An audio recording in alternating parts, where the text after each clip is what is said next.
So hello everyone and welcome back to the class. In the previous video we have already done first two part of the question number 1, and in this one we are continuing with the third part. So grab your notebooks and let's get on with it. Okay, so its third part is the cost of digging a well after every meter of digging, when it cost rupees 150 for the first meter and rises by rupees 50 each subsequent meter. तो ये क्या कहना चाह रहे हैं कि जब हम पहले मीटर तक किसी वेल को यानी कि किसी कुएं को खोदना शुरू करते हैं तो पहले मीटर की खुदाई के लिए 150 रुपीज़ लगते हैं. उसके बाद अगर 2 मीटर सेकेंड मीटर तक खुदाई की तो 50 रुपीज़ और एक्स्ट्रा ऐड हो जाएंगे. थर्ड मीटर के बाद 50 रुपीज़ और एक्स्ट्रा ऐड हो जाएंगे. ठीक है, तो इसको हम लिखेंगे कैसे. See the cost of digging first metre कितना है हमारे पास रुपीज़ 150. सेकेंड के लिए हो जाएगा 150 में हमारे पास 50 रुपीज़ ऐड हो जाएंगे विच इज़ 200. इतना आ जाएगा रुपीज़. अभी थर्ड मीटर के लिए कितना होगा 200 तो है ही, इसमें 50 रुपीज़ ऐड हो जाएंगे तो ये आ जाएगा रुपीज़ 250. ठीक है, so required series required series हमारे पास आ जाएगी 150, 200 एंड 250. Got it. इसका कॉमन डिफरेंस चेक करो. A2 माइनस A1 चेक करो. ये हो जाएगा 200 में से 150 माइनस किया which is 50 and A3 minus A2 इनका डिफरेंस चेक करो. ये भी हो जाएगा 250 में से 200 माइनस किया which is 50. It implies the common difference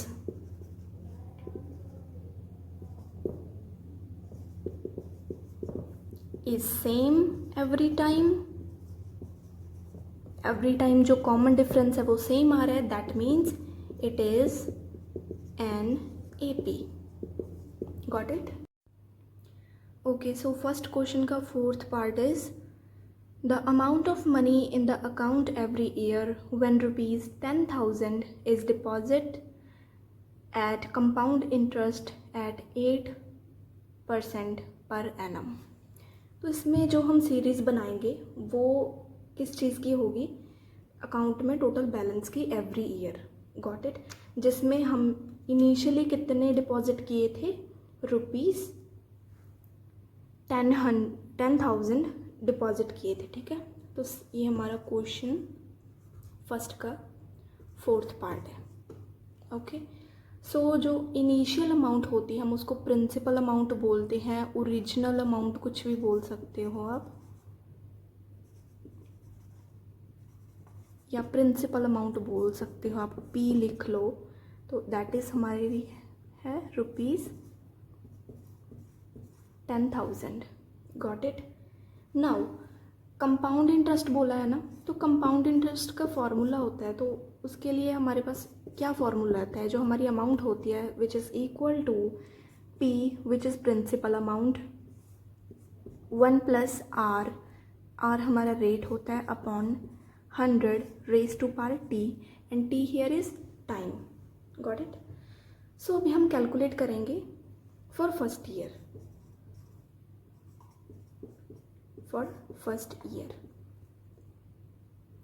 यहाँ पे हमारी अमाउंट कितनी आएगी फर्स्ट ईयर के लिए. प्रिंसिपल हमारी है 10,000 जो इनिशियली अमाउंट होती है, 1 प्लस रेट हमारे पास कितना दिया हुआ है 8%. सो 8 आ जाएगा अपॉन 100 रेज टू पावर. हम फर्स्ट ईयर के लिए चेक कर रहे हैं तो टाइम की जगह हम 1 पुट करेंगे इज़ इक्वल टू, यहाँ पे इसको 10,000 ही लिख लो एक बार. इसका एलसीएम ले लो, ये 100 आ जाएगा, इसके साथ मल्टीप्लाई होगा 100 हो जाएगा प्लस 8 हो जाएगा 108 हो जाएगा. ये रेज टू पावर 1 ही आएगा. ओके, बी ये 2 ज़ीरोज़ के साथ 2 ज़ीरोज़ कैंसिल हो जाएंगी. 108 की 100 के साथ मल्टीप्लाई होगी तो ये हमारे पास आएगा 108 एंड पीछे 2 ज़ीरोज़, इतना रुपीज़. ये हमारी फर्स्ट टर्म हो जाएगी. Got it. Now we have to calculate for second year. Okay, so for second year के लिए सेम अमाउंट होगी हमारे पास। यहाँ पे हम प्रिंसिपल अमाउंट इनिशियल वाली थी वो पुट करेंगे। रेट हमारा 8% ही है बाई 100 एंड रेस्ट पर सेकेंड ईयर है तो टाइम की जगह 2 आ जाएगा। Okay, for the 2 years. ये मेरे पास 10,000 ही लिखो इसको। इसका अगेन एलसीएम लिया था तो मेरे पास 108 बाई 100 आएगा। अभी रेस टू पावर 2 है तो इसको 2 टाइम्स लिख लो इस चीज़ को। Okay, this one. अभी ये इसके साथ कैंसिल हो जाएगा। 108 मल्टीप्लाई करो 108 के साथ, ये आपके पास आएगा 11664। कैलकुलेट करके देख लेना आप।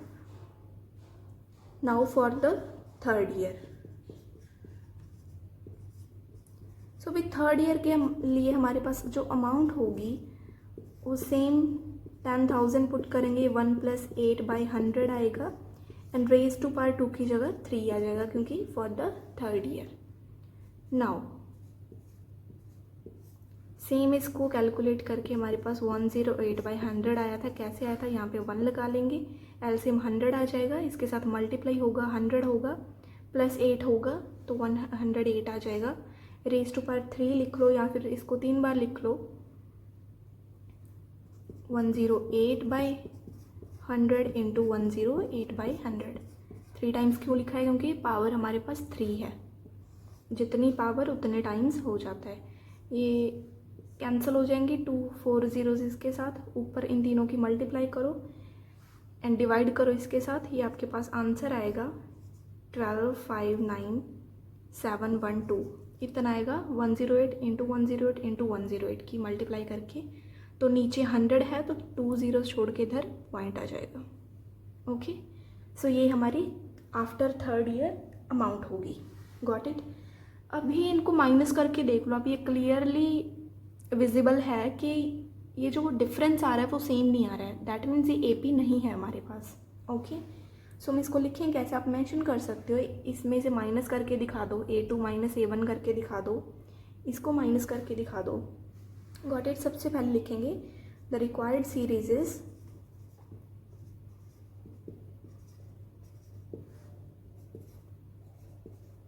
फर्स्ट टर्म ये हो गई, this is my second term and this is my third term. बस 3 टर्म तक निकाल लिया करो, इनफ है। ओके, सो इनको माइनस करके आप दिखा सकते हो कि ये जो डिफरेंस है वो सेम नहीं आ रहा है। So this is not an AP। इसको लिखोगे कैसे, I'll show you. ओके, तो आप इसको आप लिखोगे clearly the terms of series do not have a common difference. मतलब इनका डिफरेंस कॉमन नहीं है। कॉमन मतलब सेम डिफरेंस नहीं आ रहा। इनको माइनस करके कुछ और आएगा, इन 2 टर्म्स को माइनस करके कुछ और आएगा। ठीक है, so it is not an AP। Got it. I hope you understand this one. Okay, so question second is write the first 4 terms of the AP when the first term A and the common difference D are given as follows. So इसका first part, second part and third part मैंने लिख दिया है। इसको solve कैसे करेंगे। So question क्या है, हमें फर्स्ट टर्म दी है। फर्स्ट टर्म आपको बताया था A1 या A होती है, दोनों में से कुछ भी समझ सकते हो। सेकंड हमारे पास D दिया है, यानी कि कॉमन डिफरेंस दिया है वो सीरीज में। तो अभी हमने इसकी पहली 4 टर्म्स फाइंड करनी है। ठीक है, सो फर्स्ट 4 टर्म्स कैलकुलेट करनी है हमने इस AP की। Got it. सो सबसे पहले इसका फर्स्ट पार्ट देखो। इसकी पहली टर्म A1 तो आपको गिवन ही है जो कि A ही होती है, 10 आ गई। ओके, अभी सेकंड टर्म कैसे कैलकुलेट करते हैं। सेकंड टर्म को कैलकुलेट करने के लिए जो पहली टर्म आई है A1 उसमें आप D ऐड कर दो। A1 हमारी 10 आई है, इसमें आप D कितनी है, D भी 10 ही गिवन है, इसको ऐड करो। ये 10 + 10 आपके पास 20 आ जाएगा। ओके, नाउ A3 कैलकुलेट करो। A3 के लिए जो A2 टर्म आई है उसमें 10 ऐड कर दो। सेम अगर आप A4 कैलकुलेट करोगे तो इसमें जो आपकी A3 टर्म आई होगी उसमें आप यहाँ पे D ऐड करो, इसमें आप D ऐड करोगे। Got it. जो पिछली वाली टर्म है उसमें जो कॉमन डिफरेंस होगा वो ऐड कर दिया करो। सेकेंड टर्म हमारी 20 आई थी, इसमें D जो कि 10 है ये ऐड करो तो ये मेरे पास 30 हो जाएगा। सेम ए थर्ड टर्म मेरी कितनी आई है 30 आई है, इसमें common difference D which is 10, ये ऐड करो, ये मेरे पास 40 हो जाएगा। तो मेरे पास पहली 4 टर्म्स सीरीज़ की मिल गई हैं। सो हम इसको लिखें कैसे, सो therefore required AP is 10, 20, 30, 40। बस पहले 4 टर्म लिख दो एंड देन ये सीरीज कंटिन्यू रहेगी। Okay, now for the second part same आपके पास A1 which is equal to A होता है जो कि आपको -2 गिवन है। A2 कैलकुलेट करने के लिए जो आपकी पहली टर्म आई है उसमें कॉमन डिफरेंस ऐड करोगे, गॉट इट, जो D है। A1 आपके पास -2 है, इसमें D ऐड करोगे तो इसको सिंप्लीफाई करके ये आपके पास -2 ही आएगा, क्योंकि किसी भी टर्म में 0 ऐड करो तो उतना ही हो जाता है हमारे पास। Now for A3 equal to, A3 के लिए A2 में हम D ऐड करेंगे। A2 हमारी -2 आई है, इसमें D अगेन 0, तो ये भी -2 हो जाएगा, got it. A4 same A3 में आप D ऐड करोगे which is a third term भी आपके पास -2 आई है, इसमें 0 ऐड किया तो ये भी -2 आएगा। So it implies the required AP is -2, -2, -2, ये ऐसी चलती रहेगी, got it. Now for the third part A1 equal to A होता है, हमारे पास 4 गिवन है। नाउ फॉर A2 हम A1 में D ऐड करेंगे। A1 हमारी 4 है, इसमें ऐड किया D जो कि आपके पास -3 है, ठीक है। तो ये प्लस माइनस माइनस हो जाएगा, 4 में से 3 माइनस की आपके पास 1 आएगा। नाउ ए थर्ड टर्म के लिए आप A2 में D ऐड करोगे। A2 आपके पास 1 आई है, इसमें ऐड करोगे D जो कि आपकी -3 है, ये 1 ऐसे आ जाएगा, प्लस माइनस -3 हो जाएगा। अभी प्लस माइनस माइनस हो जाएगा, 1 में से 3, 3 में से 1 माइनस किया तो 2 आएगा। 3 हमारे पास बड़ा है तो जो बड़े के आगे साइन होता है वो लगाते हैं, तो माइनस का साइन लगेगा यहाँ पे। फॉर द फोर्थ टर्म हम थर्ड टर्म में D ऐड करेंगे, got it. So third term हमारी -2 है, इसमें अगेन D ऐड करेंगे जो कि -3 है, गॉट इट। तो ये मेरा -2 ऐसी है, ये प्लस माइनस माइनस हो जाएगा, ये माइनस माइनस प्लस हो जाएंगे, 3 + 2 हमारे पास 5 हो जाएगा एंड साइन माइनस का ही लगेगा क्योंकि 3 बड़ा है, 2 और 3 में से जो बड़े के आगे साइन होता है हम वो लगाते हैं, गॉट इट। तो इसकी जो हमारे पास रिक्वायर्ड AP होगी, उसकी पहली टर्म है 4, then 1, then -2 and then fourth term आई है -5। ओके ओके, तो इसका fourth and fifth part left है which is on your screen. So देखो फोर्थ पार्ट में आपको जो फर्स्ट टर्म है वो -1 है एंड जो कॉमन डिफरेंस गिवन है वो 1/2 है। ओके, तो इसका सोल्यूशन क्या होगा हमारे पास, सबसे पहले जो A1 पहली टर्म होगी वो तो A के इक्वल ही होती है which is given -1। Okay, now for the second term which is A2, इसके लिए हम जो पहली टर्म है उसमें D ऐड करेंगे, गॉट इट। पहली टर्म हमारी -1 आई है, इसमें ऐड करेंगे D विच इज़ 1/2। इसको आप एलसीएम ले सकते हो कि यहाँ पे 1 आ जाएगा, ठीक है। तो ये 2 1 = 2 हो जाएगा, ठीक है। तो ये हो जाएगा आपके पास -2, नीचे वाले का एलसीएम लोगे 2 आ जाएगा, इसको डिवाइड करो तो 2 आएगा, ऊपर वाले के साथ मल्टीप्लाई करो तो ये -2 आ जाएगा, प्लस 2 को 2 के साथ डिवाइड किया 1 आएगा, 1 × 1 इज़ 1, तो ये प्लस माइनस माइनस हो जाएगा। 2 में से 1 माइनस किया आपके पास 1 ही आएगा, 2 बड़ा है तो माइनस का साइन अपॉन 2। या आप ऐसे समझ सकते हो या ये समझ लो कि ये हमारे पास -1 था और ये हाफ है, एक में से आधा माइनस किया तो आधा ही आएगा, गॉट इट, हाफ आएगा।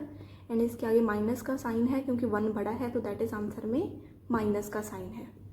नाउ फॉर द A3, इसमें आपकी A2 आई है उसमें D ऐड करोगे, जो पिछली टर्म होती है उसमें D ऐड कर दिया करो। पिछली टर्म आई है -1/2 प्लस D आई है 1/2। अभी देखो सेम है, ये भी हाफ है ये भी हाफ है, एक प्लस का है एक माइनस का है, तो प्लस माइनस माइनस कैंसिल हो गए 0। Okay, now for the fourth term third term में आप डी ऐड करोगे। थर्ड टर्म में आपकी 0 आई है, प्लस इसमें 1/2 ऐड किया, तो ये 0 में कुछ भी ऐड करो तो उतना ही आ जाएगा, 1/2। Therefore the required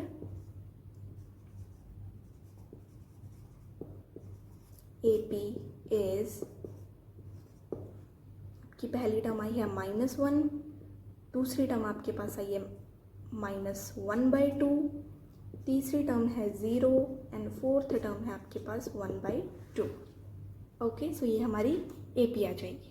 I hope you understand this one. Now for the fifth part,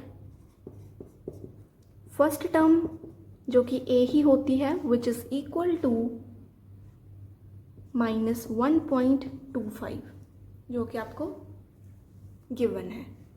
now for the second term, पिछली जो टर्म आई है उसमें D ऐड करेंगे। D है हमारी -0.25। ओके, ये आपके पास प्लस इसको ऐसे लिखो एक बार, ये प्लस माइनस माइनस हो जाएगा। ठीक है, अभी ये दोनों सेम साइन है, माइनस माइनस ऐड हो जाएंगे, प्लस हो जाएंगे, इनको ऐड करो, ये आपके पास हो जाएगा 0.5 और यहाँ पे आ जाएगा 1। ओके, तो इसमें ये दोनों माइनस का साइन आएगा, यहाँ पे -1.50, ये हमारी सेकेंड टर्म है। Now for the third term, जो सेकेंड टर्म आई है उसमें ऐड करो जो आपका कॉमन डिफरेंस गिवन है विच इज़ 0.25। ओके, अगेन इसमें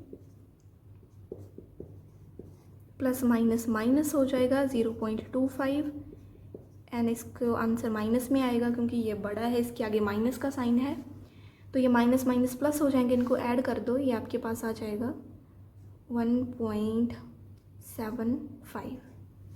ओके, ऐड तो बताया ना कैसे करते हैं, पॉइंट के नीचे पॉइंट रख लो, ये 1.50 है, ठीक है, और ये है 0.25, तो पॉइंट के नीचे पॉइंट रखो, ऐड करो, तो ये आपके पास ऐसे आंसर आ जाएगा। Okay, now for the fourth term, जो पिछली टर्म आई है इसमें अगेन ऐड करो जो आपका कॉमन डिफरेंस गिवन है which is D, this one. Okay, so ये प्लस माइनस अगेन माइनस हो जाएगा, 0.25 होगा, इसको ऐड करो, ये आपके पास -2 बन जाएगा। ओके, सो नाउ आपके पास जो रिक्वायर्ड AP है वो आ जाएगी, पहली टर्म है आपकी -1.25, दूसरी टर्म है -1.50, थर्ड टर्म है आपके पास -1.75 एंड जो फोर्थ टर्म है वो आपके पास है -2। Okay, so that is our answer. यहाँ पे हमारे जो सेकंड क्वेश्चन है वो कंप्लीट हो रहा है एंड जो थर्ड है क्वेश्चन वो हम नेक्स्ट वीडियो में करेंगे। So yeah that's all for today. Thank you so much for watching the video. Bye bye.